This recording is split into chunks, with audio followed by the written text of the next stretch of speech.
வணக்கம் தமிழ் சொந்தங்களே! நான் கருணாகரன். நம் இந்தியாவில் சுமார் 1000 ஆண்டு காலமாக பயிரிடப்பட்டு கொண்டு வருகிற, வெப்பமண்டலங்களில் அதிகமாக விளையக்கூடிய சப்போட்டா மாநிலம் என்று பெயர் பெற்ற குஜராத் மாநிலத்தில் அதிகமாக விளையக்கூடிய சப்போட்டா பழத்த தாங்க நீங்க பார்த்துட்டு இருக்கிறீங்க.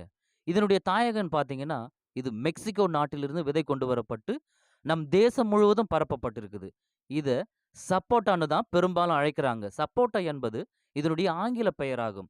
இதனுடைய தாவர பெயர் பார்த்தீங்கன்னா, அக்ரஸ். அக்ரஸ் என்பது தான் இதனுடைய தாவர பெயர். பல்வேறு பெயர் கொண்டு அழைக்கிறாங்க.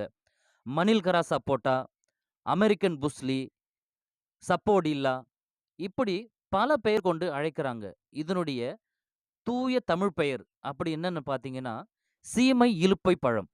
இதுதான் நம்மளுடைய தூய தமிழ் பெயராகும். சீமை இலுப்பை என்பதை அழைச்சு பழகிக்கங்க.